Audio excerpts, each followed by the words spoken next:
Welcome to another Word of Torah. I'm Rod Bryant, and right there, I'm not sure what side Moshe is going to show up on, but Moshe Abraham's so Hello. glad to see you. So glad to see that you're safe and sound Yeah. during this very tumultuous time in the land of Israel, and His protection has been miraculous, hasn't it? Amen. That's the thing. We have the Kippur Barzel, the Iron Dome here, but more than that, we have the Kadosh Baruch Hu. And Amen. you just want to read the prophets, Right. because I think this is something we always forget about, because in our lifetime there's always been an Israel. Right. So we forget what a miracle it was. Because if you said this to someone 100 years ago, the Jews will all return to Israel, no one would believe you. It's Correct. such a miracle. But it's there in the prophets. And God Right. says, and then I'll bring you back. I may send you out for a while. I may be annoyed at you for a while. And really, he's doing this for our own good. You Yes. don't punish a kid who you think is beyond redemption. And then he's redeemed us. He's brought us back. And it's amazing. And every single time someone starts a fight with us, because all of these conflicts have been someone else starts the fight and we finish it. Correct. And we didn't have a reputation as people that could defend themselves. We had a reputation as people who suffer. But Right. since God has put us back in this land, despite all of the losses that we've had, we were just talking a minute ago about the rockets. Iran sent, thousands, Right. and they all failed. Their hit rate was absolutely abysmal. And you're like, that's amazing, because they're putting millions and millions and millions into trying to kill us. You know, And the they're other failing. day, and it wasn't too, it was this latest barrage, the big one that came over, and I'm watching the videos, and I was just astonished. Like, Yeah, how in the world are there not going to be hundreds of Israelis killed? yeah, yeah, And yeah. each one of them just start exploding in the sky. And then me, as a former combat veteran, I'm thinking Right. the debris field has got to be a horrible danger to everyone. Yeah, yeah, And yeah, to yeah, see that stuff falling down and no one getting killed, it's just yeah. Amazing. it's Which miraculous. It's It reminds miraculous. you who the boss is. Yes, This is the absolutely. thing. We had an air raid earlier, and I had to go out. I went out because we don't have a bomb shelter in this building, so I just went out into the stairwell and just stood there and hoped this is enough concrete, And I was feeling the booms, and I was feeling it like you couldn't feel it because it wasn't that far off. But I wasn't worried, And I'm English. I grew up in Britain and Ireland. Right, exactly. I'm not used to this at all, but I just know who the boss is. So I'm just like, Right. he's in charge. He'll decide what happens. Everything's cool. It's so odd. Whereas if it happened in Britain, I'd be really worried. Oh, absolutely. If that was Yeah. if that was in Manchester somewhere or some small Yeah. town where you were at, They freaking out. absolutely, the Scots were throwing missiles over on you. Yeah. They know what they're doing. Well, They've got a plan. God willing, we're going to find peace, and we're going to find an Yes. era coming soon where we'll all live in peace. We'll no more war. All of our instruments of war will be turned into Amen. plowshares and Amen. farming instruments and medical instruments to heal the sick. That's Yeah. that's my continual prayer and Absolutely. mantra. You know. And you're quoting from him saying he's going to do it. Yes, You're exactly. quoting from Yeshayahu, Isaiah, and saying like he's already told us this is where we're going. Right. We're getting peace. Just please God, it'll be soon. We just have to endure until that time happens. So Yeah. and we want to let those of you who watch the podcast on a regular basis. I get plenty of texts and emails going, "Hey, what happened? Why are you guys not recording? Oh yeah. Am I missing the recordings?" And I have to say, no. It's been a very interesting few months Yeah. for both of us. Yeah. But for you, especially, you're trying to live your normal life while you're jumping around the alarms and explosions. So Yeah, and I always make sure there's a dressing gown near wherever I'm sleeping, because it goes in the night. You're like, I don't want to reveal too much to my neighbours. No, make that sure I'm would- nice and that would snug. be more damaging than probably the missiles, right? They don't want to see my Spider-Man Jim Jams. Yeah. Oh, goodness. Okay, we are in actually the last verse or the last two verses of Genesis chapter 5 when we left off.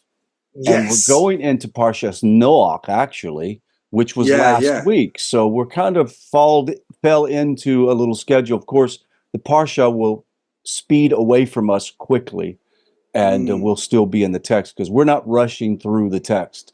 And I hope that this is helpful to our listener and that really listens and watches and is learning from this. So, absolutely. Yeah, I think that it's very interesting that often we'll have like a little prep period at the end of one parsha. You know, it'll start kind of giving these hints of where we're going. So we have here Vayihi Noach, and it was that Noach was Ben Chamesh Me'ot. He was the son of 500. That means he's 500 years old. Shana is the years. And so it's gonna, we see this, that when he gets to the end and the boat's ready, when the Teva is ready, he's 600. So we've got a time frame here for when the flood comes. It's going to happen in 100 years, but it's going to happen in, like, you know, I don't know, 15 verses or something like that. We'll pass through this 100 years. So Vayuled Noach, and Noach bore et Shem et Ham vat Yafet. I'm always interested by these lads because their names have really interesting meanings. You know, Shem is obviously the ancestor of the Semites, the Shemites. You know? So he's going to be the ancestor of, you know, really all of the kind of Semitic languages, those who speak Aramaic, Arabic, Hebrew, Amharic from Ethiopia. So he's the ancestor, he's the progenitor of all these. And Ham is, we're told, is going to be the ancestor of the Canaanites, right? And Japhet is kind of the ancestor of everybody, the whole world. So we see the kind of these characters being introduced. Shem means name, so his name is name. It's like a person of a good name is a person of a good reputation. So that's the first thing we know about him. Ham means hot, so he's like someone with a bit of a temper, right? And Japhet can mean beautiful, or it can mean to spread out. And actually, you kind of read this either way. So these beautiful people that spread out are all the kind of, you know, the nations of the world that kind of, you know, kind of claim the whole planet. So they're going to be the most people is coming from Japhet. And we'll also kind of look at these. So, you know, we haven't got to it yet, but in the future, we're going to see this altercation when the invention of the vineyard comes about. Where you see how these different lads react differently when it comes to giving dignity to someone.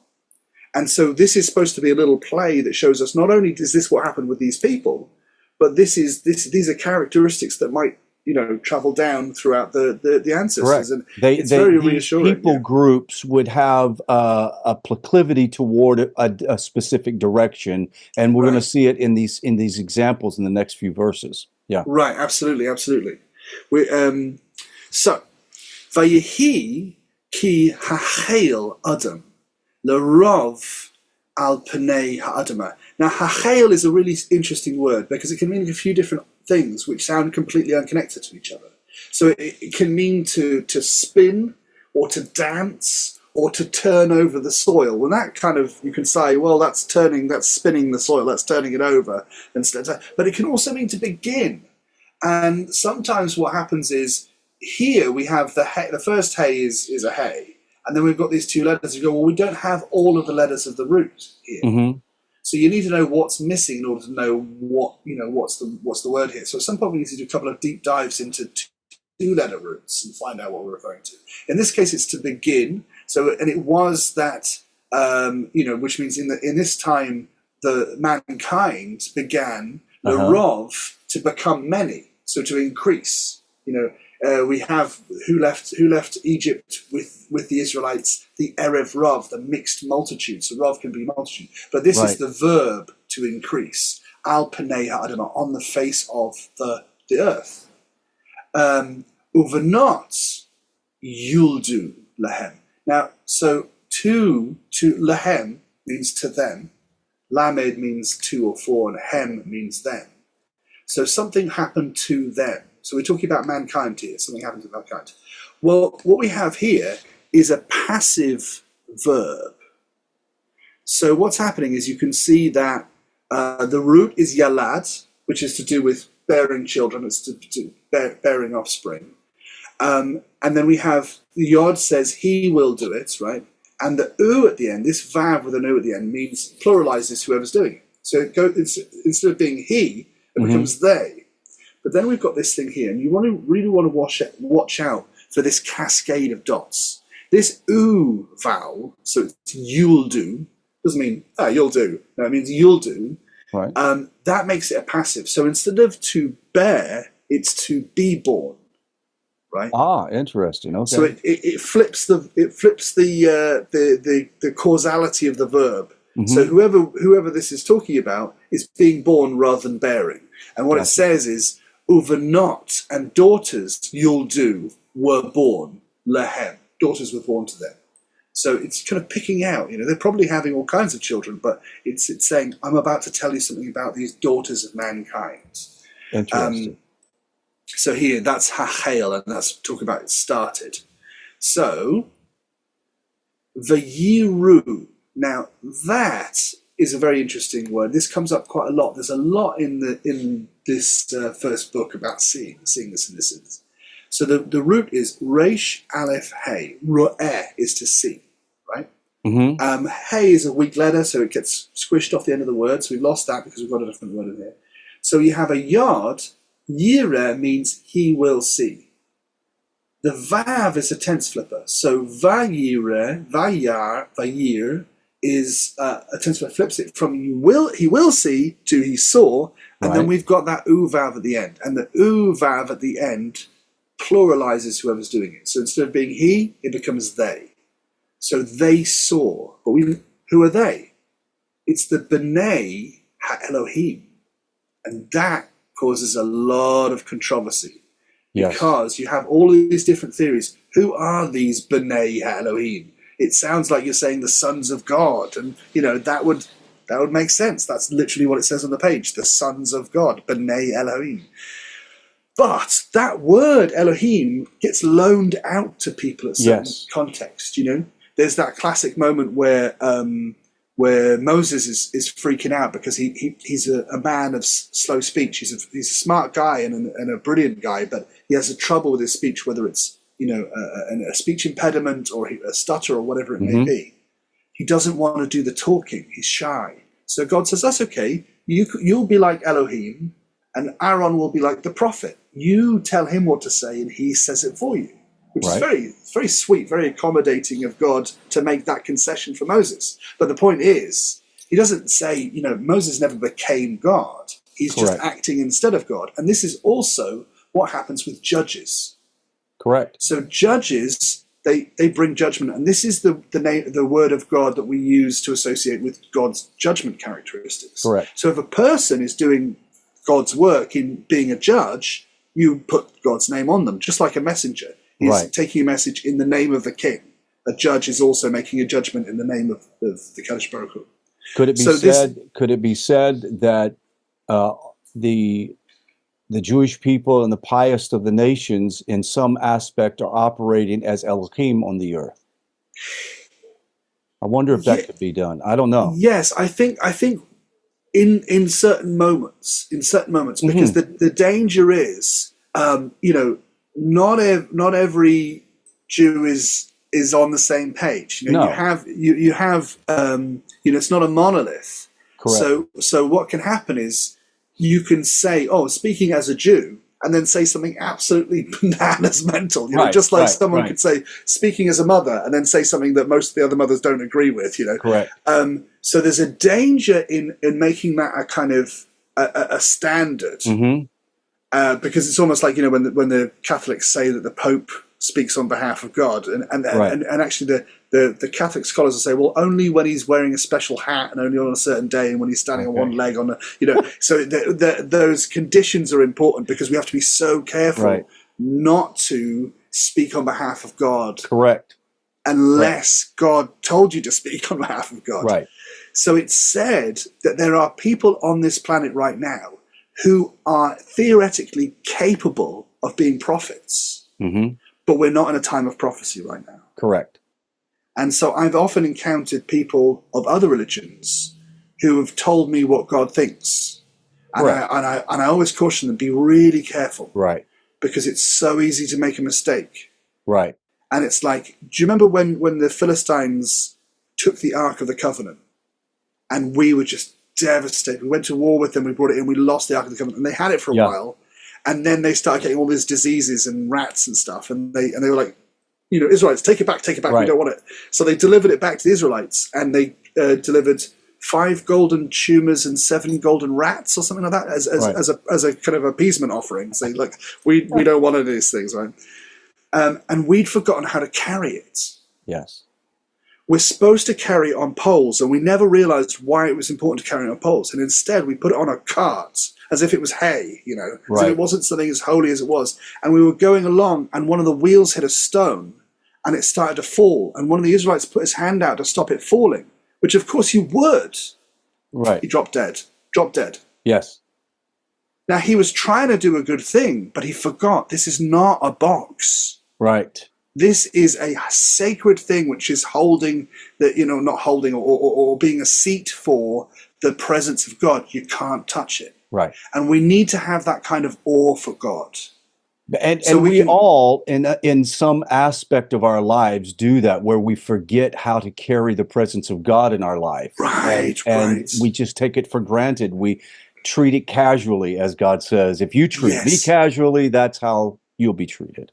Absolutely. An interesting idea, yeah. I suppose that word "yara," which used to be translated as fear, and people say, we shouldn't really be scared of God. We should have awe for God, and that is true. But you should also be a bit scared. Yes, yeah. Because you're talking about the most powerful thing, and not even in the universe, outside of the universe, the unlimited power, and you've got to be careful because just as you respect your parents, how much more should you respect? Absolutely. Absolutely. So no, I think you're right. But I don't disagree with you at all that those acting on behalf of God are all messengers of God. But you just have to. That should come with the appropriate level of caution. A very gentle approach to caution. Yeah. Yeah, and humble. Right. Be aware that you could make a mistake too. So v'yiru b'nei Elohim. So possibly, some people interpret this as, angels had babies with humans or something. That's a mistake. Angels are just the will of God, acted. They don't have kids. They're not, aliens or right. They don't spirits procreate. Yeah. They're just God. God wants a word to go to someone, and the word, it kind of just goes and everything happens. We shouldn't get distracted by angels ever, really, because it's almost like when you point to something over there and you say to your dog, hey, it's over there. And instead of looking where you're pointing, the dog looks at the finger. Correct. That's my dogs. right. That's the thing. No, dumbass, it's over there. Over there. And so when we get too focused on angels, we're looking at the finger instead of looking at God. Precisely. Or looking where he's pointing. V'yiru b'nei Elohim. And it was that these sons of God, or possibly judges, they saw at Benot Adam, they saw the women, the children, the daughters of the man. Ki tovot heina, because tov is good, because they, feminine plural, tovot, heina, they were beautiful, they were good. Vayikchu lehem nashim, and they took them to themselves for wives. Mikol asher baharu, from all that they chose. Now, I think the issue here is it's about corruption of power. What in the ancient world, what do? You go and speak to the family, because you're not just storming in like Shechem. You remember Shechem, the son of Hamor, who attacked Dinah, the daughter of Jacob? Yes. He just came in and I'm taking you for a wife. He was a bad man. He was a rapist. He was an assaulter. No, this is why you go to the dad, because you're going to say, look, I respect you so much. I'm going to make sure your family's on board first before we start talking to each other. So I think these people are powerful, whether it's because they're mystically powerful or because they have the authority of judges. They're just going and seeing the daughters of men and saying, and just taking them, I'll take you for a wife. Right. This is a bad road to go down. This is caution. And it reflected much of what their culture was devolving into. That is what it is. Because this happening here or there was probably always the case. There was probably always a bad seed here and there. But this is saying, exactly as you say, that this is what's becoming normal.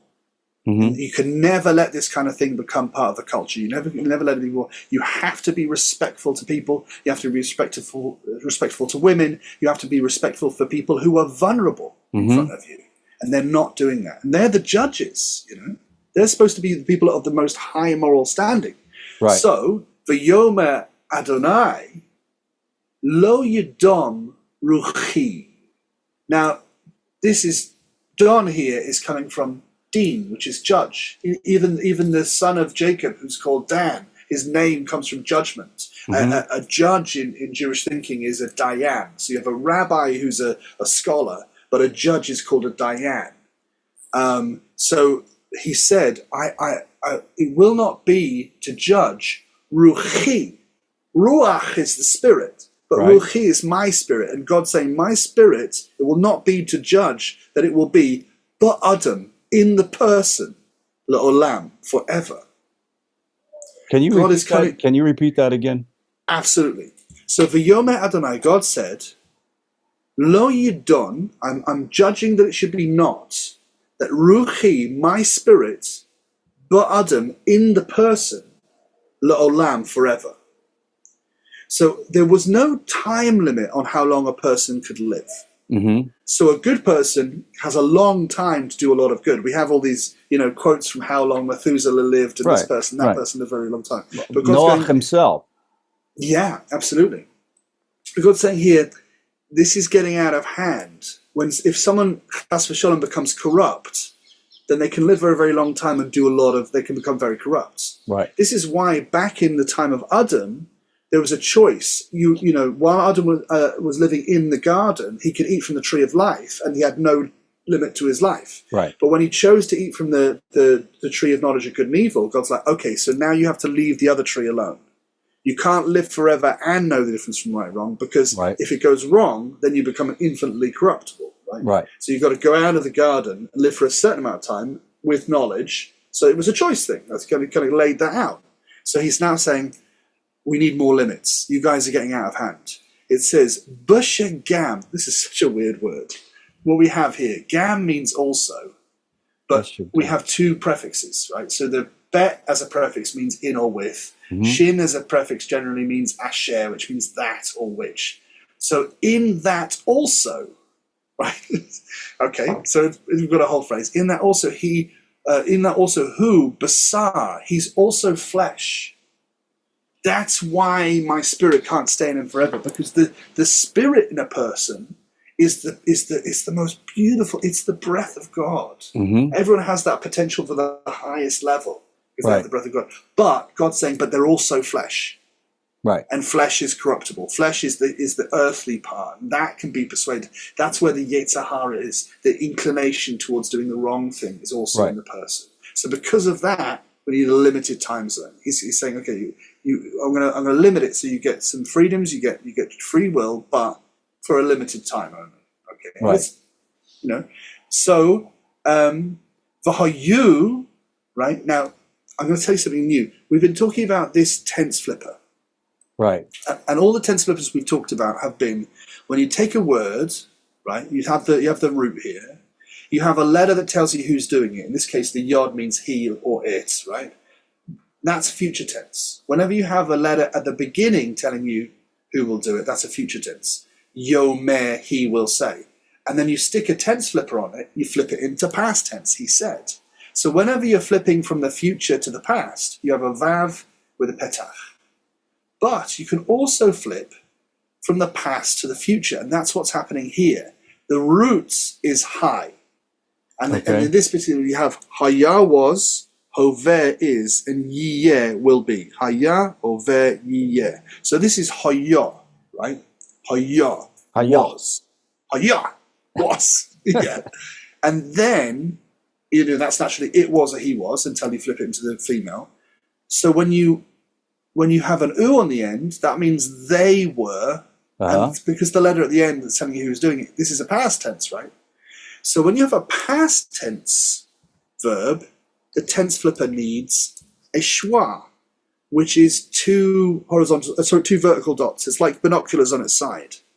So when you flip from the future to the past, you need a patach, this line, which is like the tongue depressor in the doctor's office. Okay. Because it looks like that and it makes you go, ah. So Right. that one from future to past, ah, tongue depressor, horizontal line.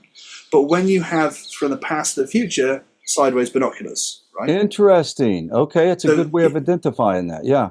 and I'll keep repeating that every time it comes Yes. up. I'll repeat it because it's a hard one to remember. But maybe get those images in your head, and that'll help. Right. So instead of being hayah, they were, it becomes they will be yamav.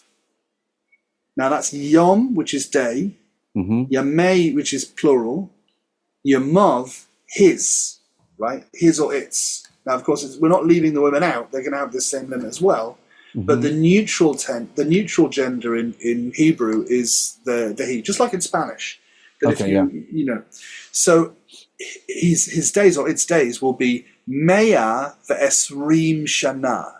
Mea is 100, Eser is 10, Esrim is 20, Shana 120 years. So you've got to put a limit on that you just live for 120 years. Now, there's a couple of exceptions. There's a few people who make it past that, but they're rare, right?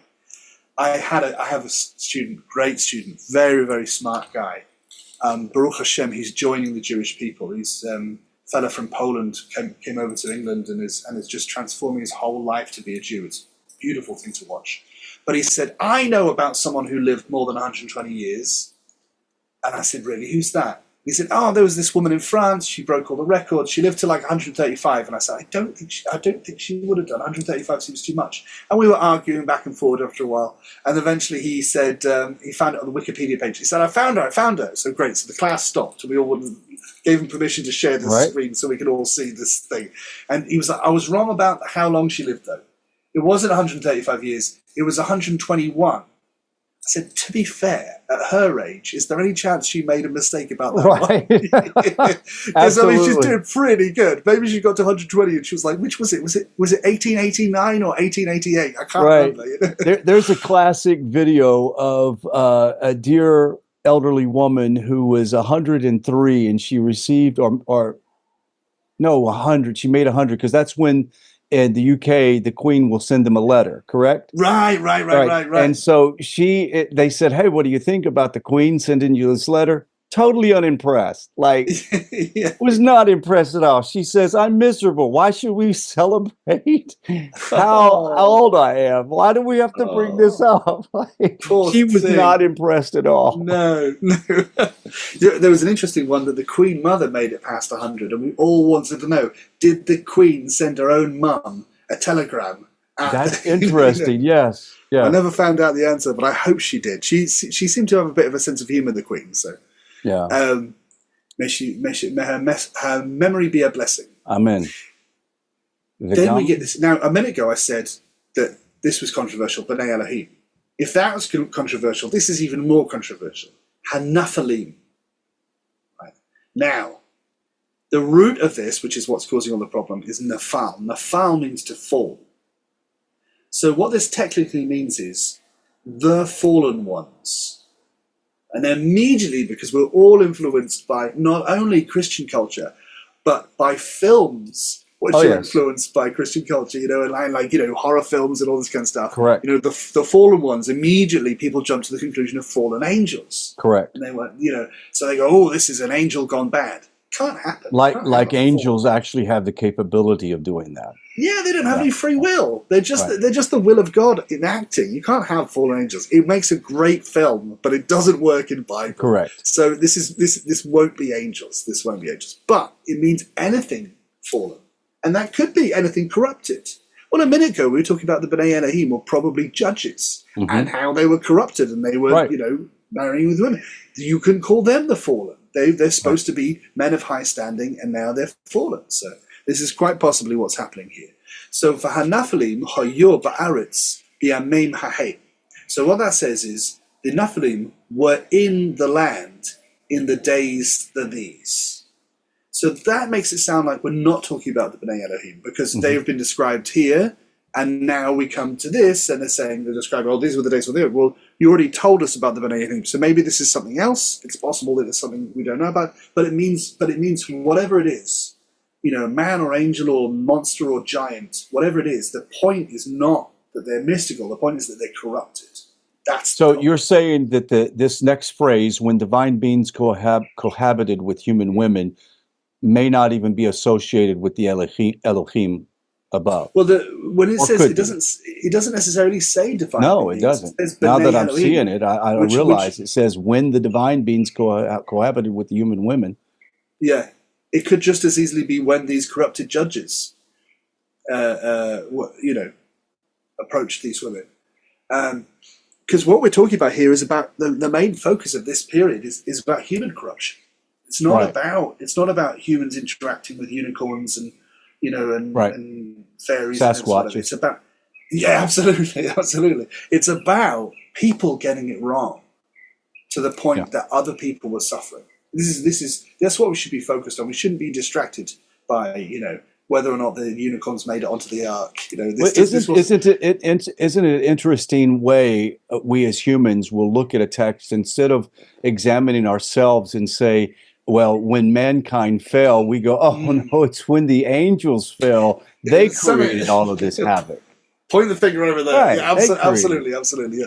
And we like a fairy story. We like a mystical story, and the Bible's not opposed to the idea of mystical things. But it's just like you say, we need to have the accountability to say this was probably us. As a default, we should always read the Torah with the perspective that this is a very human-centric text. Yes. And it's on its base knowledge. If we miss that, then we miss the lesson because we think it's something else. Yeah, we had a couple of moments in our history of great miracles because they were very necessary. But it's actually not what we really get excited about in terms of Bible. It's only, so during the time of leaving Egypt, there was huge miracles, great extensive miracles. And, now and again, someone gets pregnant who can't get pregnant. That's definitely a miracle in the hands of God. But most of the time, this is a human story. We needed the miracles to see the validity of the Torah. We needed to be shown this is definitely from God. Once we've got the Torah, it's on our head to keep the Torah. Right. And then this becomes much more of a, most of the things in the Bible are really not impossible. Most. Right. And, when people talk about, was David a historical figure? Well, almost definitely. Because, David was a king who is in the historical record as being called David and he's a king of Israel. Was there an Abraham? Yeah, I mean, what's amazing about Abraham? I mean, he's a wonderful guy in character, but we don't really believe there could be a guy of great character from the Bronze Age. Right. People want to dispel the idea, and every now and again we find a coin with David's name on it, or we find a building, or we find an old scripture. It's silly to try and assume the invalidity of the Torah. Right. When the Torah is just telling you, act right. Right. If you wanna know God, study God, and act right. Be nice to each other. Be forgiving. If you want to get forgiven, be forgiving. If you want to be successful, be charitable. If you want your kid to act right, teach them to honor their parents, and they'll be able to honor other authority, and their life will be easier.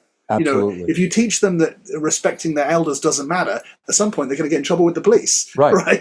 This is all very logical. God has given you a beautiful document which will make your life better.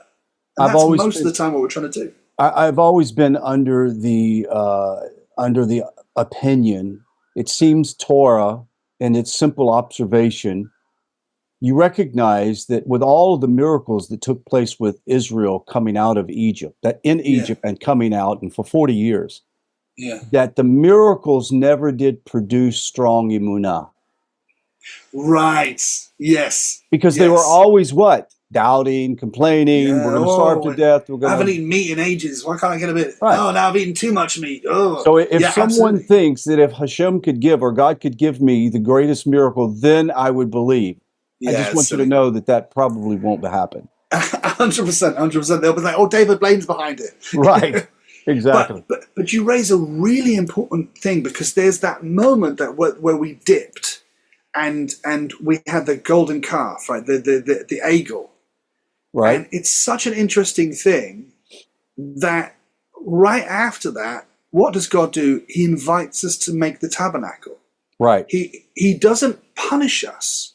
Like he got angry at us for being, moaning and complaining and causing problems, and it didn't work. We didn't improve. But then he says, "Okay, I'm going to give you responsibility," and that's what elevated our movement. Right. Right. We wanted to help. It's the same with a kid. If you're in the garage trying to fix your kid's bike and they're bothering you and they're hanging around, saying, tugging on thing, pay me attention. You say, "Okay, hold the flashlight right there. Right, here's the spanner. Dude, I'll do the type that you just twist that around. It's the more suddenly you're doing it together. Right. You don't need that kid's help. Right. But that kid needs you to need them, and that's us and God. Absolutely. And so many times we misinterpret God's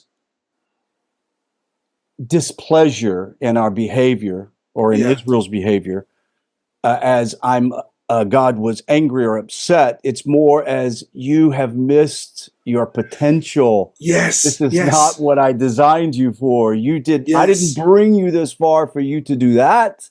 That's why I'm like, really? That's where it's at. And why does a parent shout? Sometimes because they're at their wit's end, but God doesn't get to his wit's end.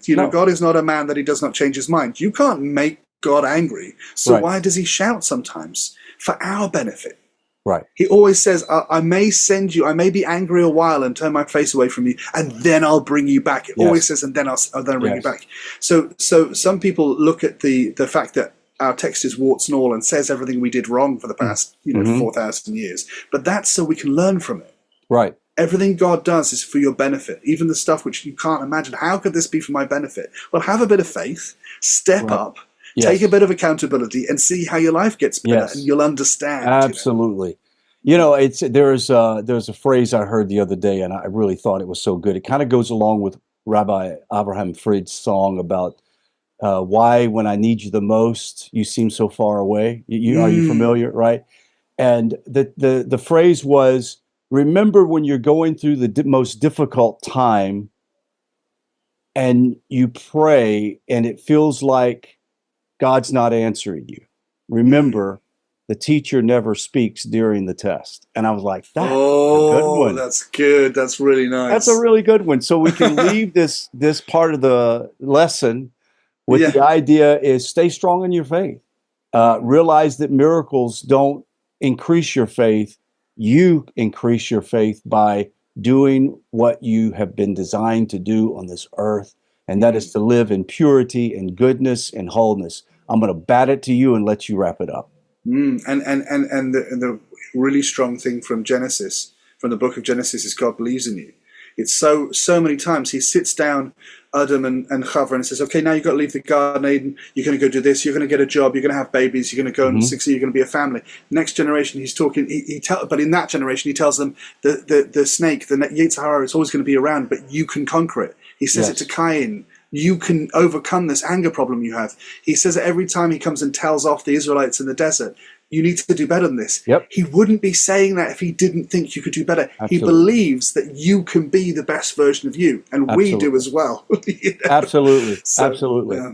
Well, this has been a fantastic lesson. We're going to pick up next class in verse 6. Did we finish verse 5?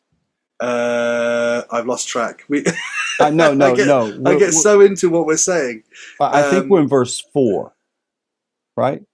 Do you mean chapter 5? Chapter 6, verse 4. Oh, are we in chapter 6 already? Wonderful. Yes. Okay. Yeah. So we're in the last. We're in the last couple of verses. You need to take a nap, my friend. I do. I love a nap. The nectar of life. Possibly next lesson we're going to finish on Bereshit and start Noah. So start the second chapter of the Torah, which is great. Wonderful story. Awesome. My friend, it's been good talking to you. And we'll see all of you guys next class. Shalom, shalom.